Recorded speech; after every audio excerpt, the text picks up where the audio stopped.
In a world flipped upside down by an EMP attack, survival becomes a whole new game.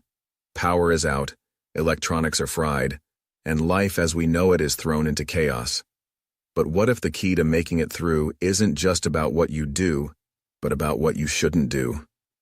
In this video, we'll dive into 12 crucial mistakes to avoid if you want to stay safe and prepared in the wake of an EMP attack. Stick around. Missing even one of these could mean the difference between survival and disaster. Number 12. Do not broadcast your survival plan.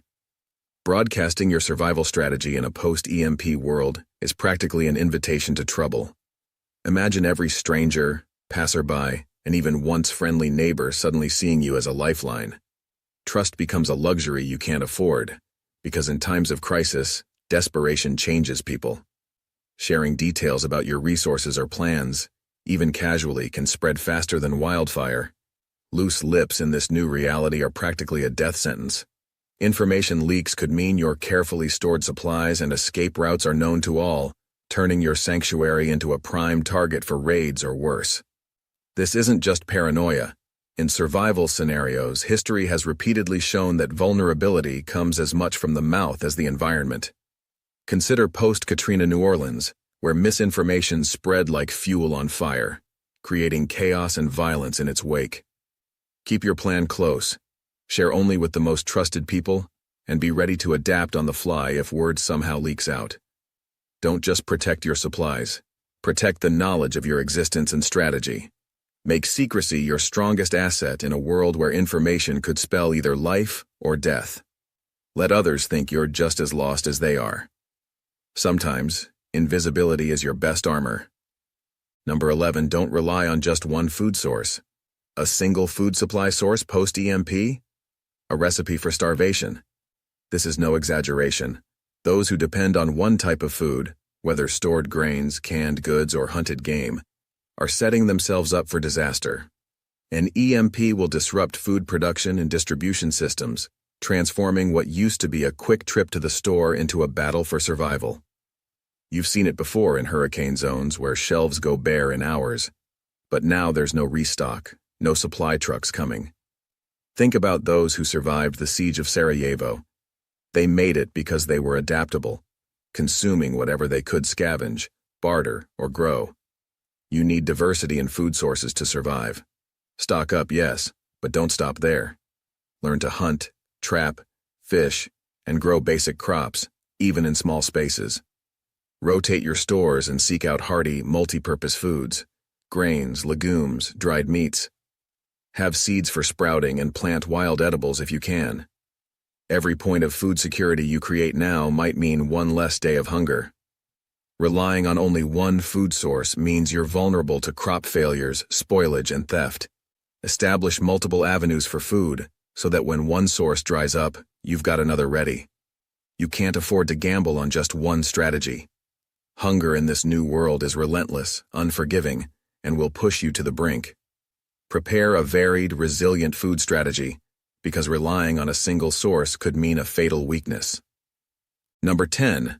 Don't underestimate the importance of hygiene and sanitation. In a post-EMP world, the breakdown of modern sanitation systems is almost as deadly as the attack itself. Think about it. Without running water, sewer systems, or regular trash collection, waste and contamination become immediate threats to survival. History paints a gruesome picture. Diseases like cholera, typhoid, and dysentery have decimated populations under poor sanitary conditions, such as during wars and natural disasters.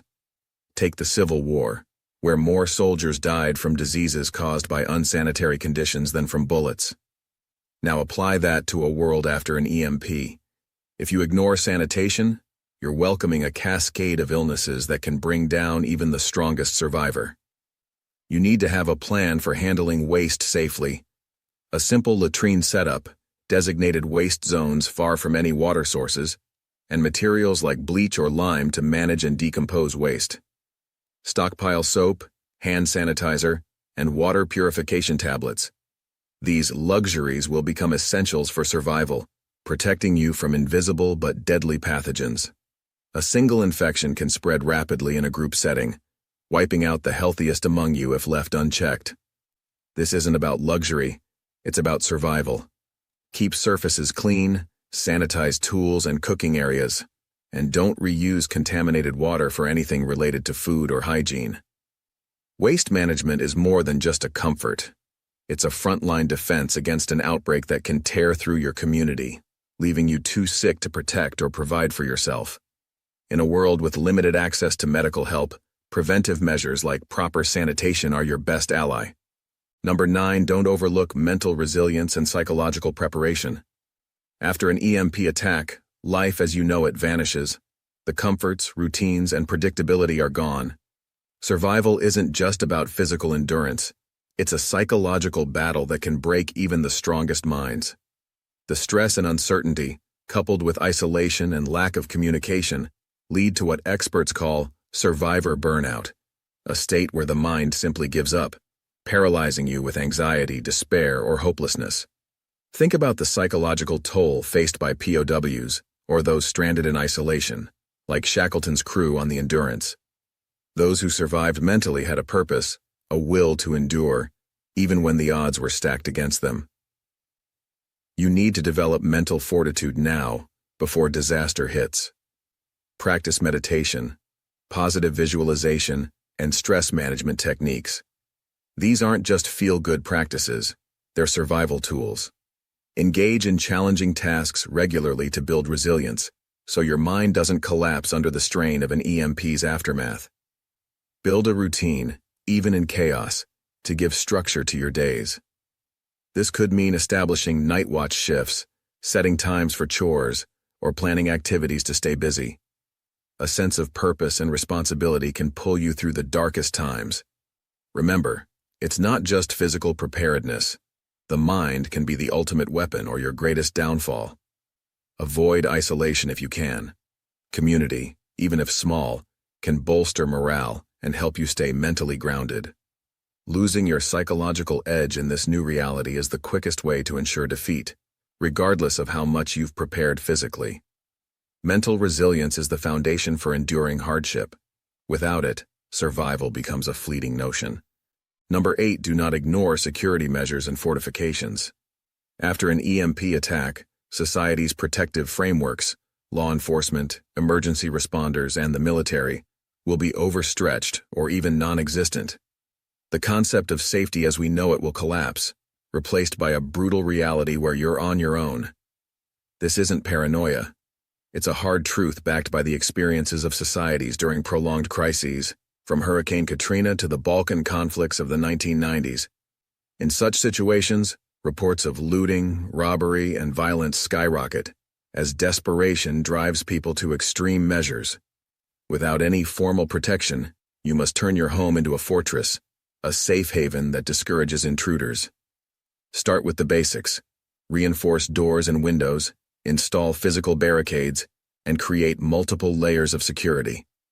Simple traps, like noisemakers or alarms made from basic materials, can serve as early warning systems to alert you to any intruders. Stock up on tools for self-defense if you haven't already. But remember that it's not just about weaponry, it's about mindset and strategy. Think in terms of defense in depth, where each barrier buys you time and gives you a tactical advantage. During the siege of Leningrad, people didn't just rely on walls.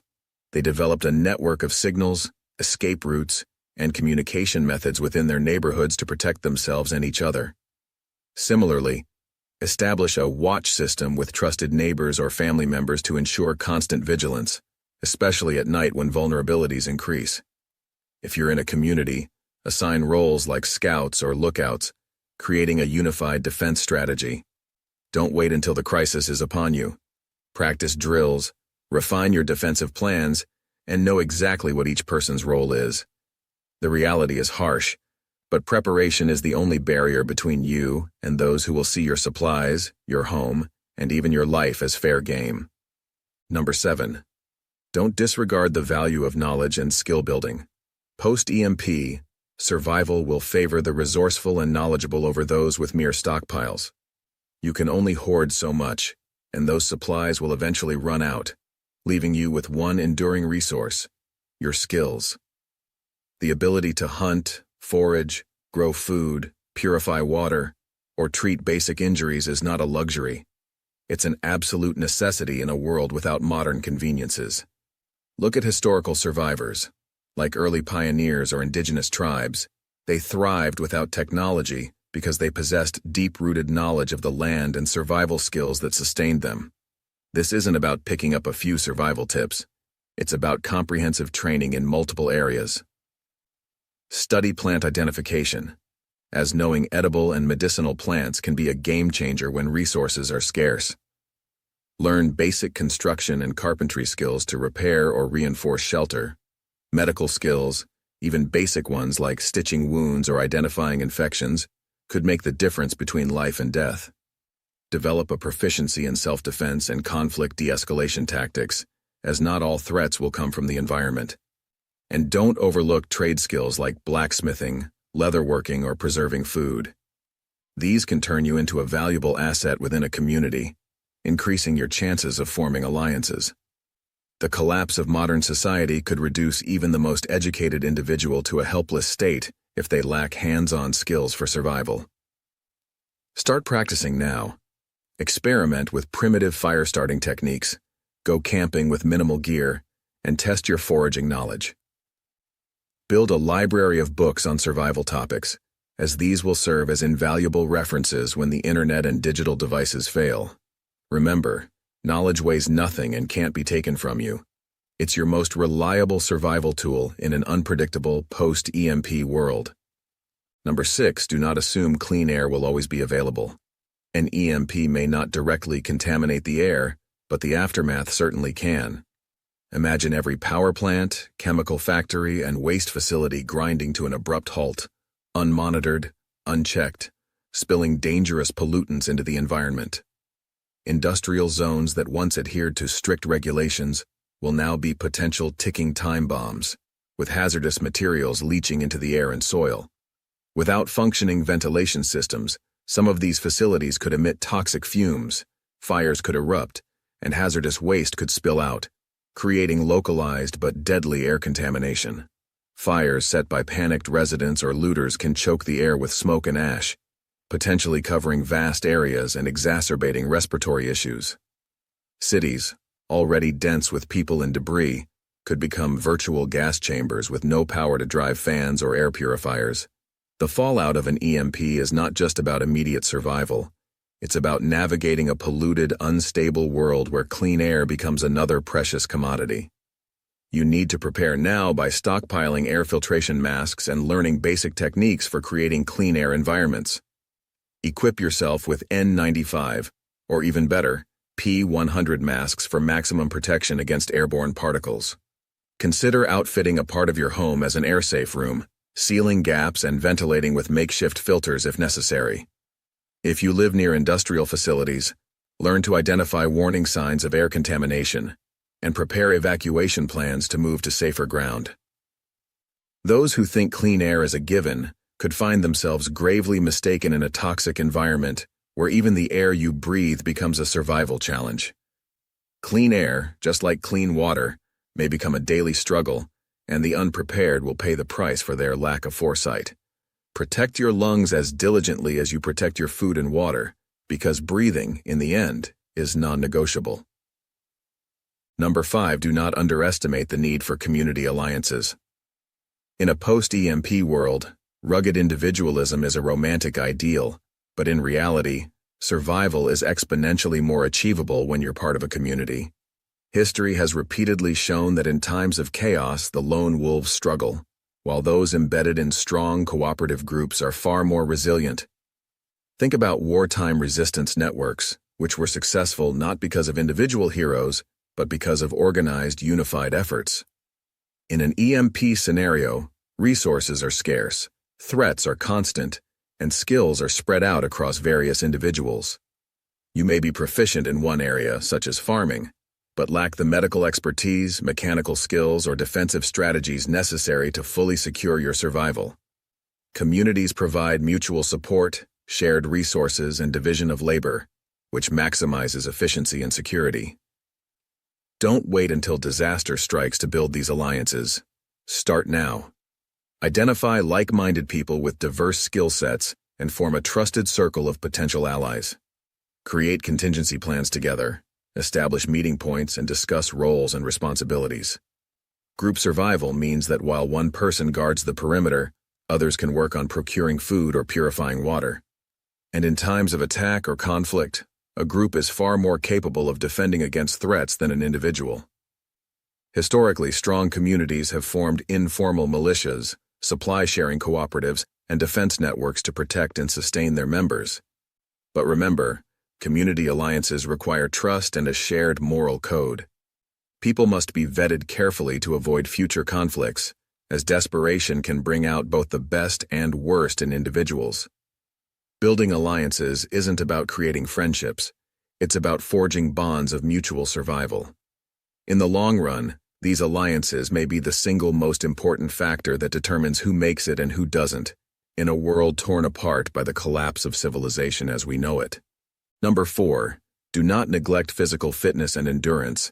Physical fitness is often overlooked in prepping discussions, yet it could be the very factor that decides who lives and who doesn't in a post-EMP world. Imagine a scenario where your car has been rendered useless, the elevators don't work, and every necessary resource lies a grueling distance away. Can you carry gallons of water back to your shelter? Can you hike miles if you need to relocate? If you're unprepared physically, these basic survival tasks become monumental obstacles. Think of the accounts from survivalists and military veterans who've endured extreme conditions. They'll tell you that strength and stamina can mean the difference between life and death. In a world without modern conveniences, you will be on your feet, lifting, carrying, digging, and running far more than you ever have before. Don't make the mistake of thinking survival is just about having supplies. It's about your ability to move, to perform laborious tasks repeatedly, and to stay agile under high-stress conditions. Start preparing now by engaging in a balanced fitness routine that combines cardio, strength training, and flexibility. Hiking with a weighted backpack simulates the conditions you may face when gathering supplies or relocating on foot. Build upper body strength for tasks like lifting heavy loads or constructing makeshift shelter, and focus on endurance to ensure you can sustain activity for long hours without exhaustion. Flexibility and mobility are equally crucial. Injuries in a post-EMP world will not be easy to treat, so preventing strains and sprains can keep you going. Remember, in this new reality, weakness could be fatal. You don't have to train like a soldier, but you do need the capacity to endure physical hardship. It's not about looking fit, it's about being functionally capable to survive the relentless physical demands of a world stripped of convenience and aid. If you ignore fitness now, you may find yourself quickly outmatched by the sheer demands of survival, struggling with tasks that should have been simple but are now insurmountable. Number 3, do not discount the importance of morale-boosting routines and activities. Surviving an EMP disaster is not just about food, water, and shelter. It's also about preserving your spirit and hope in an unrecognizable world. The psychological toll of long-term crisis, isolation, and loss of modern comforts can lead to depression, anxiety, and a sense of hopelessness, which can undermine your survival efforts. Many overlook morale as a soft need, but consider prisoners of war, concentration camp survivors, and those stranded in isolation. They survived by holding on to routines, rituals, and activities that gave them a reason to keep fighting. Without regular boosts to morale, even the strongest individuals can begin to deteriorate, making fatal mistakes or giving up entirely. Establish a set of routines and activities that bring a sense of normalcy and joy, even in bleak circumstances. This could mean setting aside time each day to engage in a relaxing activity, like playing cards, sharing stories, or making music if you have instruments. Simple routines, like cooking meals together, taking turns to clean the living area, or maintaining personal hygiene, can help recreate a sense of order in chaos. These acts are not just for cleanliness or efficiency. They're acts of psychological survival that remind you and those around you that life has purpose and meaning beyond mere survival. Teach and learn new skills within your group, which not only sharpens practical abilities, but also offers a way to bond and build a stronger community. Engage in simple physical activities like group exercises or walks, which not only aid physical health, but also uplift spirits. Morale is fragile and must be tended to. Without it, people become withdrawn, erratic, and more prone to dangerous errors. Keeping morale high is not just about avoiding depression, it's about preserving mental clarity, hope, and the drive to survive in a world that offers little comfort. In this unforgiving reality, morale could very well be as essential as food and water, sustaining you when everything else is in disarray. Number 2. Do not forget to establish alternative light sources. After an EMP, darkness will fall across cities, neighborhoods, and wilderness alike, and without electricity, nights will be longer, colder, and filled with unseen dangers. The psychological and tactical implications of a complete blackout are staggering. Humans are hardwired to fear and avoid the dark, and for good reason. In the absence of light, navigation, work, and defense become almost impossible. Imagine trying to prepare meals, make repairs, or stay vigilant against potential threats in utter darkness. This isn't just an inconvenience. It's a severe handicap that could turn your shelter into a trap and render you helpless after sundown. Light, however minimal, can provide security, orientation, and a crucial morale boost, especially in situations where visibility is essential for completing tasks. Prepare now by investing in multiple forms of light that don't rely on the grid. Think solar-powered lanterns, rechargeable LED flashlights, candles, and oil lamps. Even hand crank lanterns, while requiring physical effort, will serve you well in an EMP aftermath. Learn how to create makeshift torches from natural materials if needed, and stockpile fuel sources like lamp oil, batteries, and matches. Keep in mind that light sources can attract attention, so you'll want to control and conceal your lighting as much as possible. Red filters or dim, low-intensity lights can help maintain visibility without drawing unwanted eyes to your location. You may also need to secure your light sources against fire hazards, as emergency lighting options often involve open flames or combustible materials. A reliable light source can transform your shelter into a place of safety and function, allowing you to work, plan, and keep morale high even in the dead of night. Do not underestimate the primal power of light in a dark world. It's not just about convenience. It's about reclaiming your sense of control and visibility when everything else seems to be cloaked in shadow. Number 1, do not overlook the criticality of alternative communication methods. After an EMP event, modern communication infrastructure will be obliterated, leaving you effectively cut off from family, friends, and potential allies. The disorientation and isolation that follows can turn an already dire situation into a nightmare, as you'll have no way of knowing what's happening beyond your immediate vicinity. Imagine losing access to news, weather forecasts, or even basic emergency updates. Suddenly, every decision you make is based solely on what you can see and hear around you. This is where alternative communication becomes a game changer.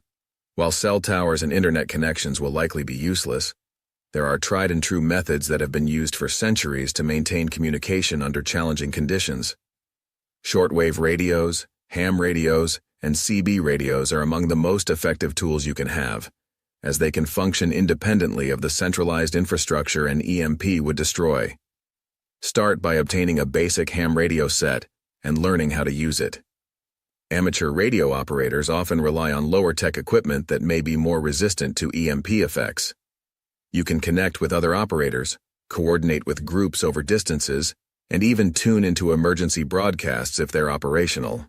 Additionally, simple methods like signal mirrors, whistles, and even pre-arranged physical signals, like colored flags or symbols, can be invaluable for short-range communication in a community or survival group setting. Stock up on essential accessories like extra batteries, antennas, and solar-powered chargers to keep these devices functional. Remember that communication goes both ways. While reaching out can be helpful, you also want to control who knows your location and resources, especially if broadcasting could alert less than friendly individuals to your presence. Communication is the lifeline that connects you to the outside world, provides situational awareness, and helps build networks of support, all of which could be pivotal in a crisis. In a world where silence reigns and information is scarce, the ability to communicate might just become the most valuable asset you have, linking you to survival strategies, alliances, and the possibility of rebuilding. Thank you for watching.